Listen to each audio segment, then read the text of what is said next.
Hello, my beautiful friends.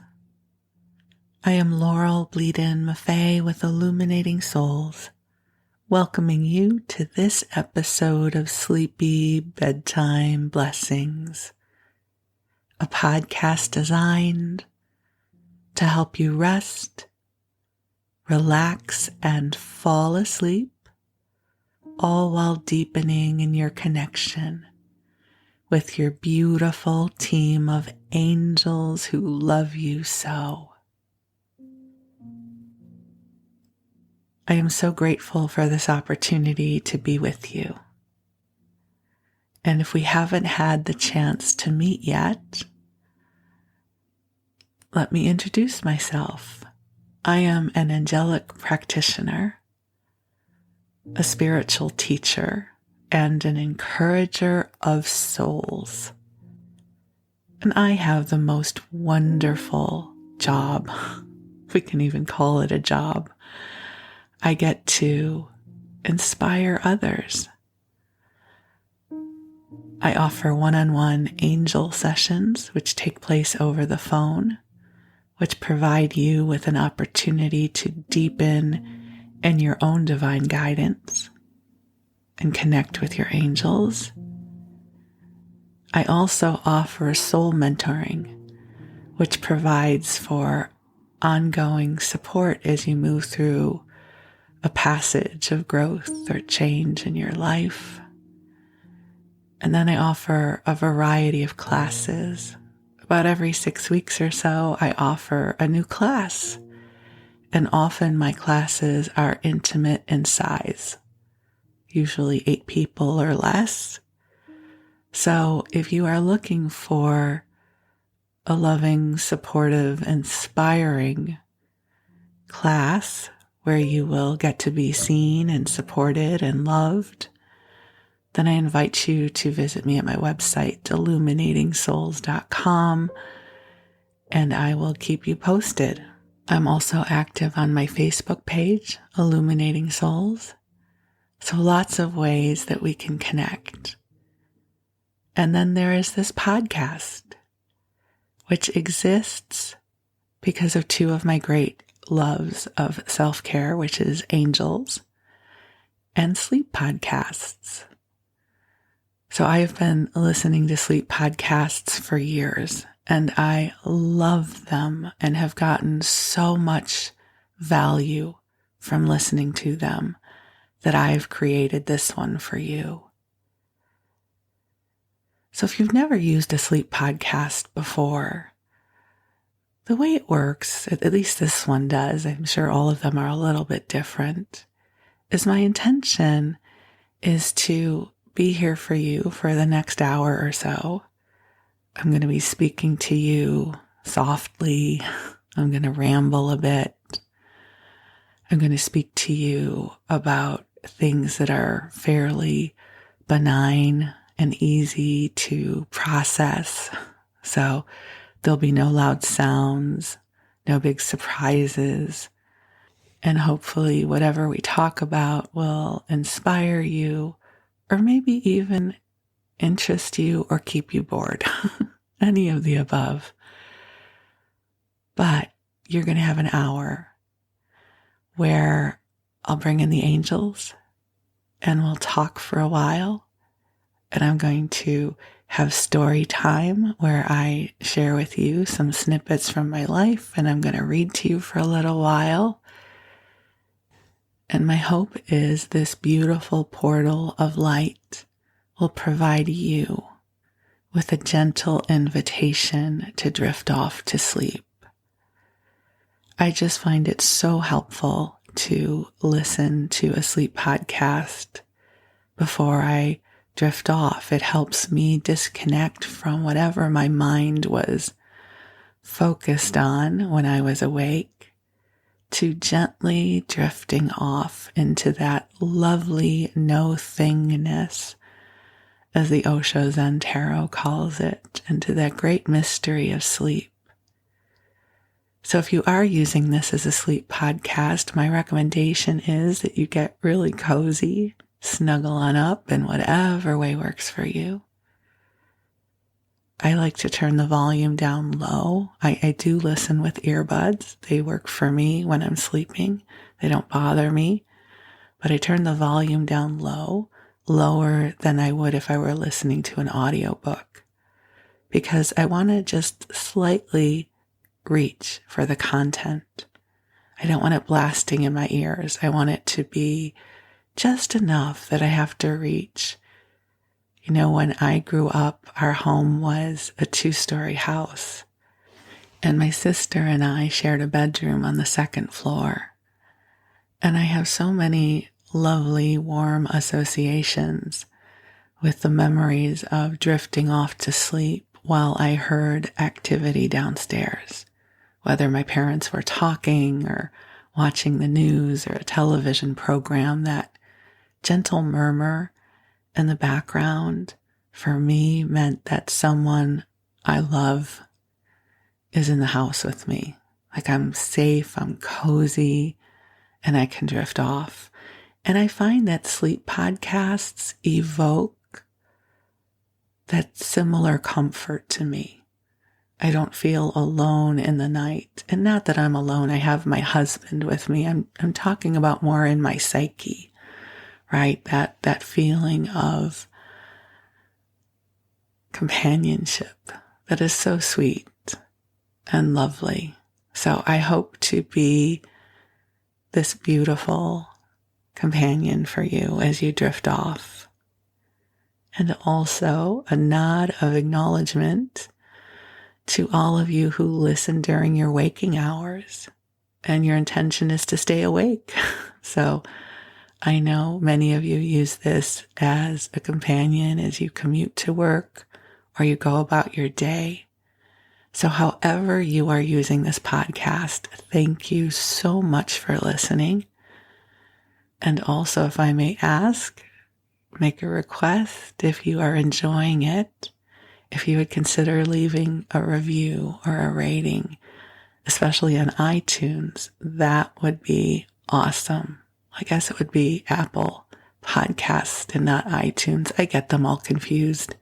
It's just a little icon on my phone that I press and it opens up. And voila, the vast world of podcasts is available to me. We live in such a cool world now, don't we? Like so much has changed. And we have these wondrous gadgets just available to us. And it brings us the world. So in this moment, I bring to you the wonderful world of angels and sleep and blessings and goodness. So as I record this episode, it is the early morning. That is my preference for recording because the world is still quiet. And somehow I have become a person who goes to sleep at 8 p.m. and I'm up at 4 a.m. Not because I set an alarm, but this is just what my circadian rhythm has adapted to. I have inherited my father, Jack's inner rhythm. My father would have a hard time keeping his eyes open past 8 o'clock at night, and he was always up in the wee hours of the morning. So I always think of him as I come into these mornings when the sun hasn't awakened the world yet. And it feels like it's perfect for a sleep podcast. So as I am here in the stillness of this moment, I share this beautiful stillness and quiet with you as well. So I invite you to take a nice deep breath in and out. That may seem like a strange invitation because we breathe all the time, otherwise we would not exist in 3D world. But there's something about that intentional breath in and out that invites us to center, that invites us to be present in this moment. And so if you are preparing for bed, just snuggle on in under the covers, fluffing your pillows just so. I sleep with lots of pillows and blankets, and so I burrow in to my cocoon. It is one of my favorite times of the day. I love my waking life, don't get me wrong. It is a wonderful life. But there is something about feeling my body growing so tired in the hour before I finally go to bed. And then I have the luxury of going to bed. My bed that is created just the way I like it. And then I pull the covers up, especially right now we're having chilly evenings. And it's toasty warm under the covers. And I just love that. It just feels so decadent. So I share my love of bedtime with you. And I feel the angelic love flowing in for you. So I'm going to call them in. They're already here, but as you know, I love the ritual of sharing them with you. I was just sharing yesterday in one of my classes how I love praying out loud at the beginning of a class or a session. Ever since I started doing this work, I have developed that as one of my rituals because I love it when someone else prays for me. I think prayer is such a potent way of sharing our love with each other. And so it is my absolute blessing to pray for you and with you right now. And this is a non-denominational prayer of calling in the angels. So let's just take a nice deep breath in together and we can call ourselves forward into the heart of God. And beautiful angels on high, I invite you to join us here. I am so deeply grateful for the love you are streaming forward now for each of our beloveds who are receiving this message. And angels, I ask that you bring forward a lightness of spirit, helping each one of us remember who we are as divine beloveds of God. And angels, I ask that you help to lift and clear our worries and fears, helping to transform them into nothingness. Transform them into sparks of light that can be released back into the universe for the highest good of all concerned. And angels, I ask that you infuse us with waves of inspiration, miracles, serendipity, and happiness. So dear ones, just take some nice deep breaths in.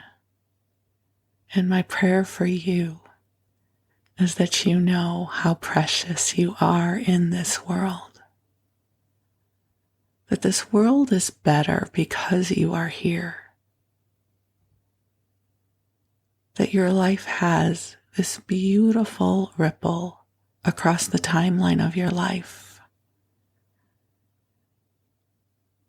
And this ripple is filled with blessings of love that you have bestowed into this world. And even though you may not be able to see this clearly, it is absolutely true. So take a deep breath in and release and receive the love the angels are streaming to you now. It always helps me to visualize this love as soft pink light. You can visualize it as a column of light or as a sphere of light that envelops you. And that this love, this light, it is a soft place for you to land. It cradles you gently. It knows your truth and it honors you. It honors everything that you are. It brings love to your physical body. It brings deep empathy to your emotional being. It brings soothing to the thoughts of your mind. And it helps you come into the center of all that you are.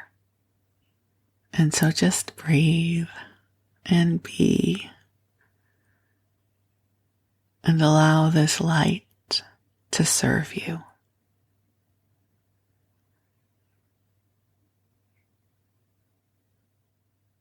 Sometimes when I am able to feel into this light, it feels expansive. It feels like a balloon almost that is subtly inflating. This beautiful light has a life force. It is life force because we are made of light. You know, I've shared this story with you before, but I don't expect you to remember it. But this concept of sending the light, I really first became intimately aware of it when I started attending the University of Santa Monica for spiritual psychology. And they would often say, send the light, which I really thought of as conceptual, right? Was this light even real? But it's a lovely thought. And so I always participated. I love this idea that we can send light to each other, that we can receive the light and something mysterious would happen. It's not necessarily that I had a direct visceral experience of it, but just the invitation that it existed brought me deep comfort. So flash forward several years later, I had graduated already and I was volunteering at the university one weekend a month as a reader, which meant that I helped verify the students' assignments. And when we would gather up in the reader circle, just before we would complete, we would send the light where it was needed. So if somebody was sick or had something going on, we would get together in the circle of readers, probably about 40 of us, and we would send the light. So one of the weekends, my dog was really sick. My dog Tessa, she had basically a year of doggy hospice where she wasn't quite ready to go, but she needed a lot of care. And it was one of the reading weekends. And so I called the university and said, I'm so sorry, I cannot come tonight. My dog is really sick and I need to stay home with her. But will you send the light? Because that's what we did. That was our vernacular. And so somewhere around 7 o'clock, a little bit before 7, I had completely forgotten about my light request, and Tessa was laying in her pile of blankets on the floor, resting, and I was curled up on the couch in my respective resting posture, and I'm watching television. And all of a sudden, I felt this wave of something show up, like this wave of light, right? But I didn't process it as such yet. Just this wave of something sparkling and delicious almost. And at that same exact moment, when I felt it, Tessa lifted her head up off the blankets and looked at me like, huh? Like, what was that? And it occurred to me. I was like, oh my God, Tessa, that was the light. They just sent us the light. And I looked at the clock, and sure enough, it was like 10 to 7, which was when they would have been completing the reader circle and sending the light just before class started. And I was so touched. I was deeply moved. And I thought, the light is real. Tessa and I both felt the light at the same time. And so in that moment, I think I had always believed in the power of the light. But in that moment, I had a visceral experience that said, this is real. So I share that with you because when I send you the light, I know it's real. Even if you don't sense it, there is this beautiful, organic essence of light that is the universe.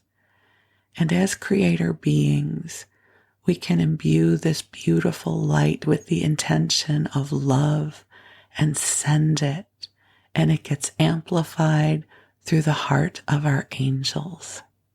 Isn't that cool? And so, my beautiful friend, the angels and I send you light and love. And the light knows where it is needed. So it is helping to bring you healing and blessings. It is receiving your prayers and helping to amplify the intentions of your heart. So I invite you to rest now. You have done enough for this day. And you go ahead and drift off whenever you are ready. The angels will be with you. And while you rest, I'm going to read to you and tell you a story or two. So for this episode, I thought we would go into the Wayback Machine and I would share with you from a book called Behind the Screen by Samuel Goldwyn.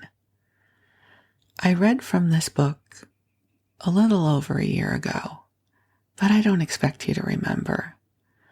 But I have a pretty cool story that goes along with this book.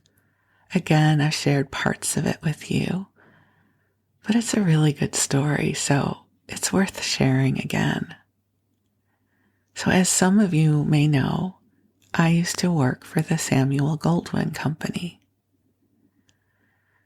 So I was thinking about this as I was contemplating reading from this book for this episode, and it kind of is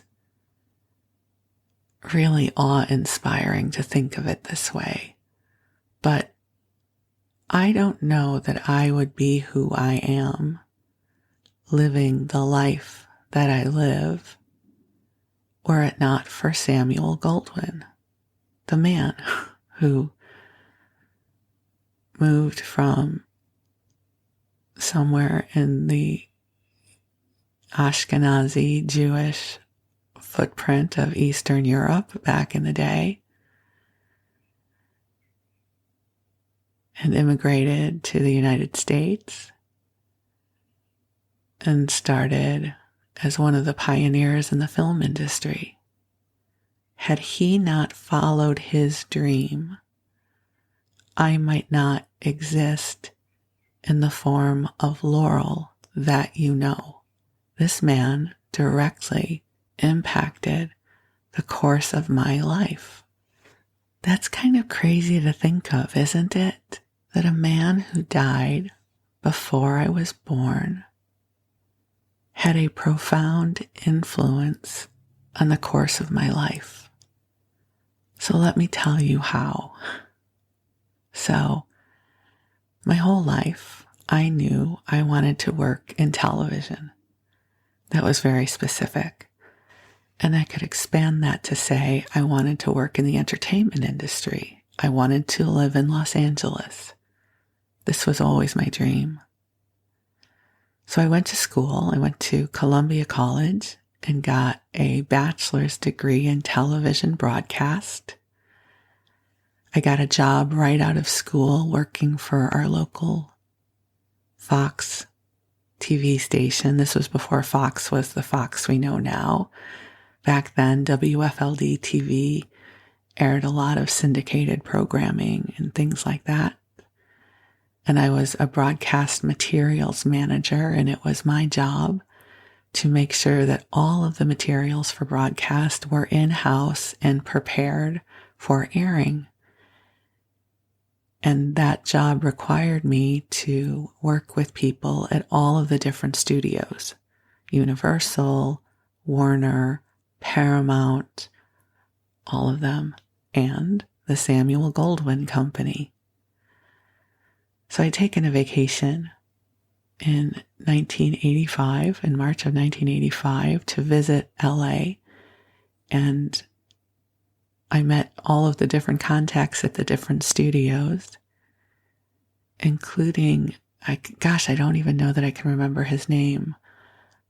So my contact at the Samuel Goldwyn Company, once I had returned from my vacation, maybe about a month later, he said, "Hey, you want to move to Los Angeles, don't you?" I said, "I do." He says, "You know what? I just gave my notice. You should apply for my job."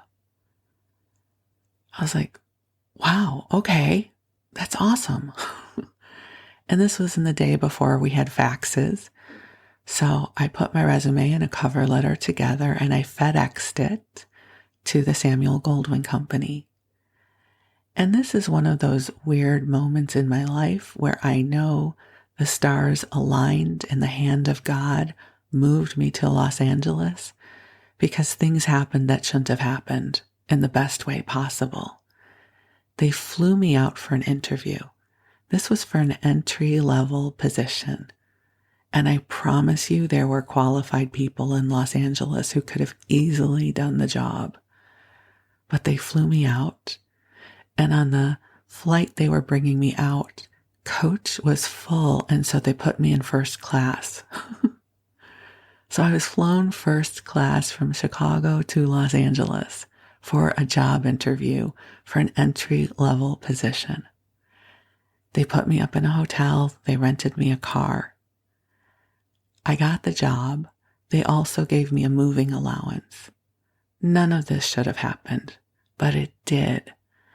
So I was relocated to Los Angeles by the Samuel Goldwyn Company, which was the company Samuel Goldwyn Sr.'s son had established. So I worked for Samuel Goldwyn Jr.'s company. But that company existed because of Samuel Sr.'s legacy. They had a wide catalog of old movies that Samuel Sr. had produced that were then being repackaged for television syndication. And Samuel Goldwyn Jr. also was a movie producer. He also produced the Oscars for several years in a row, and I got to go to the rehearsals for the Oscars my first few years living in Los Angeles.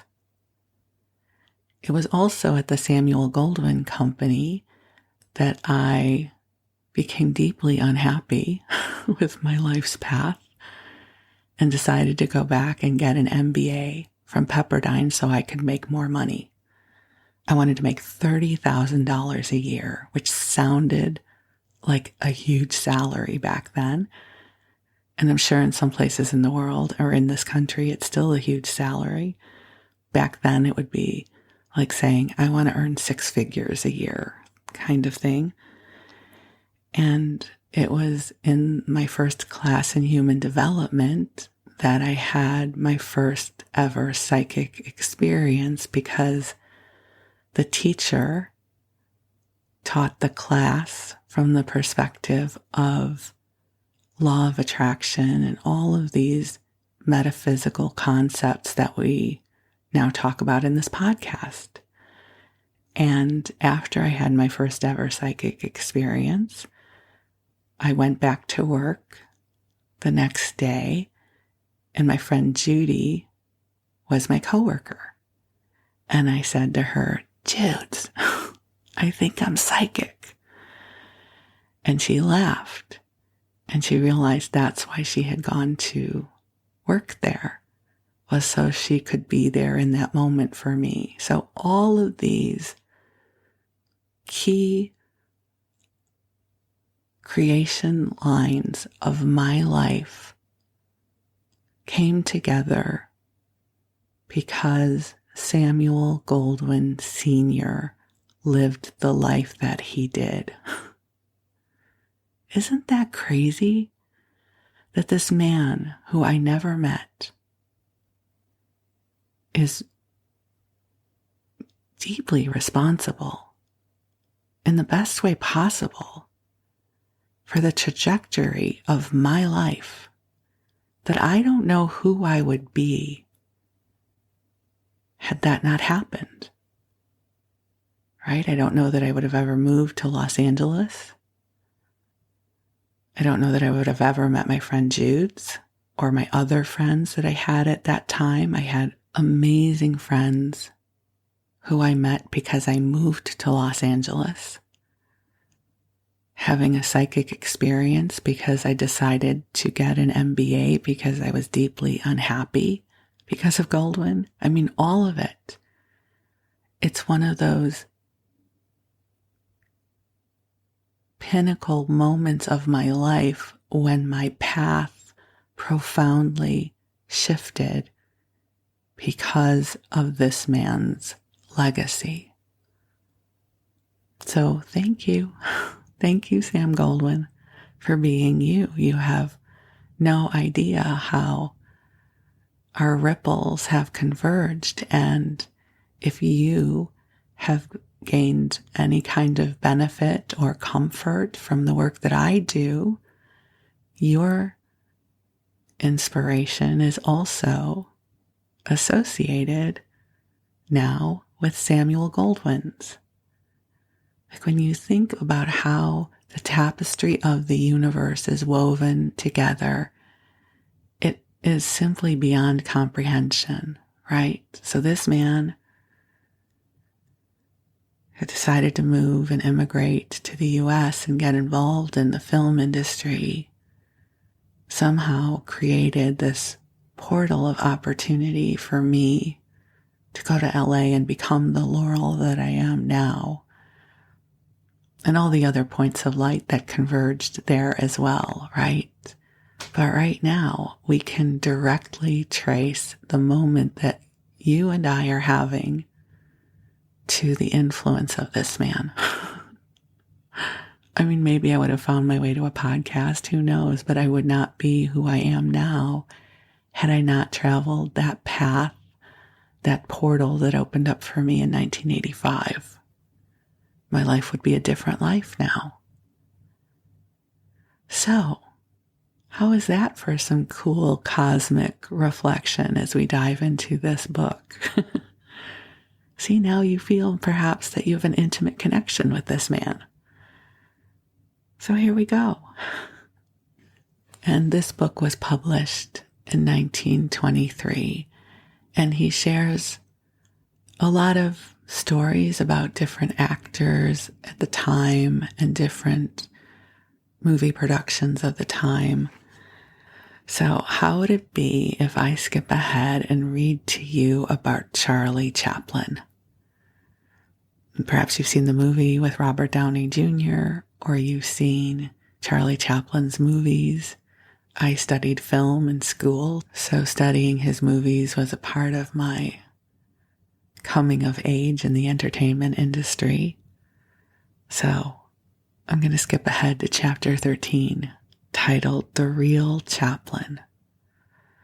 Although I had heard much of Charlie Chaplin from various friends, We shared in common. I did not meet him until after I had been in the industry for 2 years.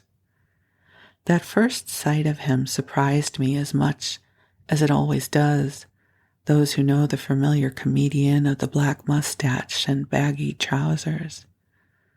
A slender fellow, smooth-shaven, waves of crisp black hair and dark blue eyes that have that peculiar smoky quality of the autumn hills. Here's the catalogue of his outward self. But of course you cannot compress into a catalogue the charm of his face. There is a charm there, even beauty. In this connection, indeed, I remember Chaplin's telling me laughingly that his mother once protested indignantly at his makeup. "Why do you want to make yourself look hideous?" said she, "you who are so beautiful."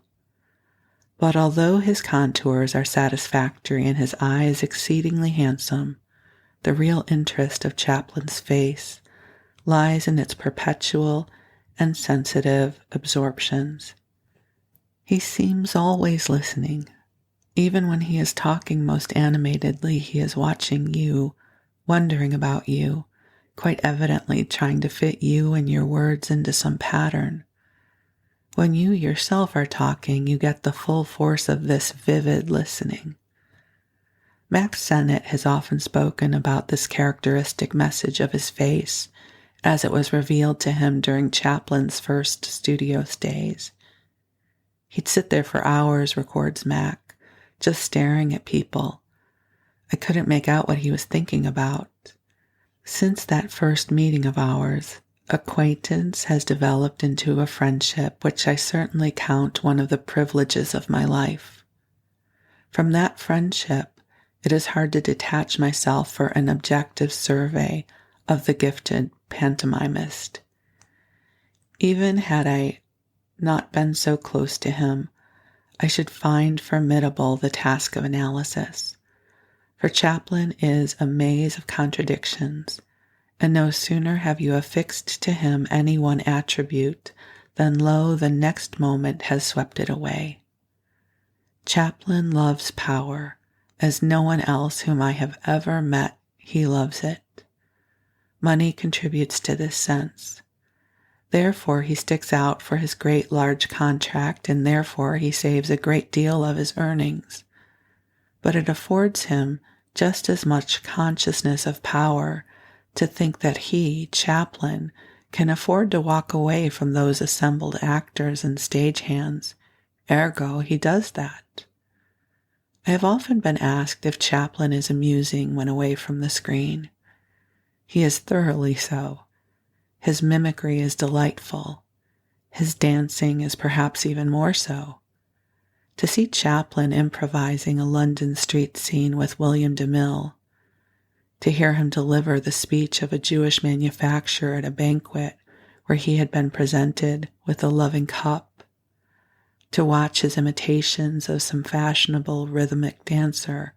At one of these last performances, he carried a cuspidor as a Greek vase and concluded by deftly catching it in the crook of his knee. Such are the memories of Charlie treasured by those who know him. I always like to think of the day when he got back from Europe. He came straight to my office to see me, and I never heard anything so infectious as those descriptions of his triumphal tour. When he came to the story of his decoration with the Legion of Honor, he reached a high peak in that imitative narrative of which he is such a perfect master. Yet here again you are faced by another of those contracts which bewilder the biographer. There are certain days when instead of drollery and pungent narrative, he presents a well of unfathomable silence. On such days he runs away from his studio and from everybody. For hours he will sit motionless in his room, or perhaps staring off alone. He will wander into an orange grove or tramp through the hills around Hollywood. He suffers at such times undoubtedly, but make no mistake, the blackness of the universe, the torturing puzzle of existence, which sometimes engulfs so many of us, are never repudiated by Chaplin. He does not desire madly to lose himself in somebody or something apart from his own life. He would not in his most tortured moment shift places with the merriest. No, for the blackness is his blackness, and what he wants is experience, no matter whether that be happiness or pain. This hunger for a high measure of sensation is found in his horror of old age. With a kind of fierce rebellion, he looks into a neighboring glass at the streaks of gray in his hair. Ugh, he will shiver, to think the time is coming when I shan't be young any more. His reaction to life is, you see, intensely personal, intensely emotional. Nothing is more persuasive of this than his interest in certain impersonal topics. Chaplin loves to talk about government and economics and religion. Mention of a new ism brings him loping from the farthest corner of the room.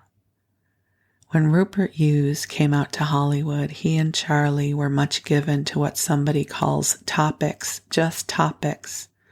Nothing could have been more illuminating. While Hughes conducted his side of the discussion in a spirit of dispassionate inquiry, the less scientifically trained mind of the comedian struck out with a poet's frenzy at everything which he did not like. One could see it was not really abstract truth which he desired. It was the theory which most successfully represented his own prejudice. His prejudice is against anything which interferes with his own personal freedom, the censor, the income tax, any supposed obstruction. These are hateful to him in the degree to which they infringe upon that coveted sense of power. One day, when I first came to know Chaplin well, he was with me in my apartment at a Hollywood hotel. While we were talking, the telephone rang and Charlie looked terrified. "What do they want you for?" I asked, exceedingly amused. "A guest," he answered with a grin. "Mrs. X asked me for dinner tonight. I promised I'd be there and then found out she had asked a whole lot of people, so you won't catch me going." This was my introduction to Charlie's most notorious social failing. Often thereafter, I witnessed his struggles against being taken into custody.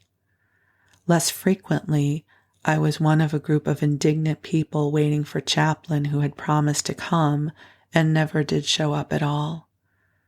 Not long ago, a friend of mine asked him why he so hated to make or keep an engagement. "I don't know," answered Charlie. "I suppose, though, it's because I hate to feel that I have to do anything at a certain time. It just destroys my pleasure in doing it."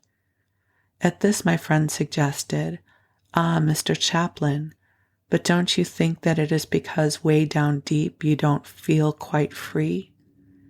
The person who is conscious of real freedom doesn't fret at any such superficial bondage." He looked at her eagerly, delightedly, just as he always does when confronted by a new theory. "Why, I never thought of that, but I believe it's true," he assented. "You see," he added, "when I was a young boy, I was never free. I was always the one who had to stay at home. My brother Sidney didn't hang around as I did. He went off to Australia." Then, for the first time, I suspected what was responsible for Charlie's love of power. Those early years of his in London, when the son of poor vaudeville artists, he experienced hunger and tragedy and the constant terror of the next day, have driven far into his brain. No prosperity can quite rid him of fear.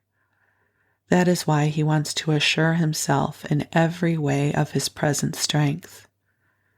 For what is it but fear which makes a man conscious always of the thickness of his armor and the sharpness of his weapons? There was one engagement of his which Charlie did keep. When Claire Sheridan, the English sculptress, came to California, she expressed immediately a desire to meet Chaplin. My friend Abram Lair thereupon invited the comedian to a dinner given for the handsome author of From Mayfair to Moscow. "And don't you dare fail me this time," admonished Mr. Lair, as he preferred the invitation. Charlie not only obeyed, he obeyed in a dinner coat. From the first, so Lair reports, the two seemed entirely satisfied with each other, and that occasion led to the friendship upon which Mrs. Sheridan dwells so glowingly in her American Diary. Charlie is well liked by the average woman. Indeed, most people are attracted to him. Why should they not be? His drollery, his quick and vivid response to the moment, his friendly boyish smile, the manner which makes you feel at first meeting as if you had known him all your life. These would lead the usual person to pick him out in a room of distinguished people. And all this quite apart from the glamour of his reputation. He makes another appeal. The first time I ever met him, I felt sorry for him. The humor of it, that I should want to help him, this young, charming Fortunatus, does that sound right? Fortunatus. Okay, we'll go with that. Struck me almost at once, but I could not help it. Afterwards, I found that nearly everyone else shares this feeling. Of course, exactly the same thing is operative on the screen. For Chaplin owes his supremacy as much to the tears as to the laughter of the multitude. This pathos of his comes from an enduring isolation. He is, and I think always will be, a lonely figure. Beloved by many, applauded by all, he is merely with, never of, the crowd. Not though he gives it back gesture for gesture and laugh for laugh. Not misleading, the look of listening which so much impressed me the first time I met him. For early in life, Chaplin took his seat in the parquet of life, and ever since he has been watching the rest of us, actors, unfolding our drama. Do not be deceived, because sometimes he vaults over the footlights and behaves just like the performers, even when he is at his merriest pranks, even when he is talking most confidently and affectionately to his friends. He is still the onlooker, detached from the rest of us by I know not what fastness of spirit. The most intimate of Charlie's friends in Hollywood are Douglas Fairbanks and Mary Pickford. He goes over to their house frequently, and the three talk pictures hard and fast. Chaplin, of course, frequently sees in the creations of the other two an opportunity for characteristic suggestions. When, for instance, he saw the moated castle in Robin Hood, he said to Fairbanks, "Wonderful, Doug. Just think what I would do in that drawbridge on a Sunday morning. I'd let it down so I could take in the Sunday papers and the milk bottles, and then draw it up tight so that nobody could get to me all the rest of the day." One time I asked Charlie who his favorite screen actress was. "I think Mary Pickford," he answered unhesitatingly. "You see, there is a wonderful quality about her. It's more than her acting." Unlike almost every other screen actor, Charlie does not work from a script. When he starts a new story, he is apt to come into a studio and say, "Build me a kitchen and a dining room." He has at this moment perhaps only the germ of an idea, but day by day he develops it, and as he does so, his scenario writer puts down each scene. This method has often been described, and I touch upon it here only for its value in revealing his psychology.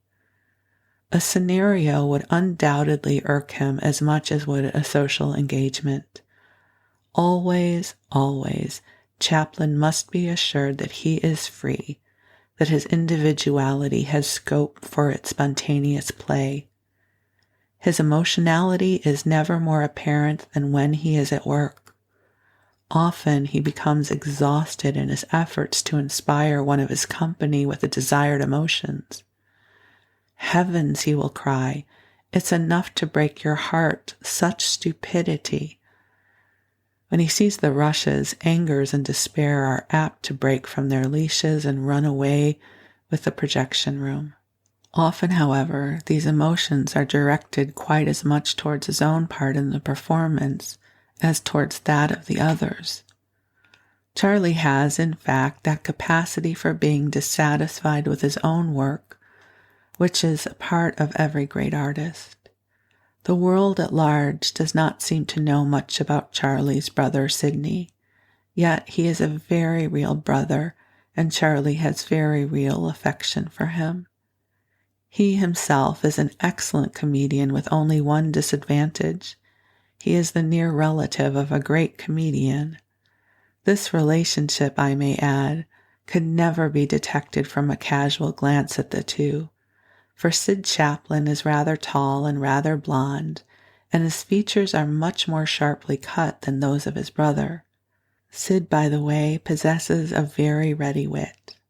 Once when dining with Mary and Doug, he listened to the latter's statement that the costumes for Robin Hood had cost $162,000. Is that right? Wow. Okay, so the costumes for Robin Hood had cost $162,000. In the 1920s, that was a tremendous amount of money. Commented Sid, I should call that Robin Doug. Robbin. It was after completing his $670,000 contract with the Mutual Film Company that Charlie made with the First National Company a $1 million deal calling for 8 two-reel pictures. This did not sound difficult. The comedian expected to complete the order in a year. Instead, he has only just recently finished the last of the National Film pictures. All right, and that brings us to the end of this chapter and recollections of Charlie Chaplin. So I hope you enjoyed this voyage into old Hollywood. Also a little bit about my own journey and the way we are connected with people we may never have met before. So, thank you so much for allowing me the blessing of spending this time with you. I am deeply grateful for you. You rest well, and we'll talk again soon. Thank you, and sweet dreams to you.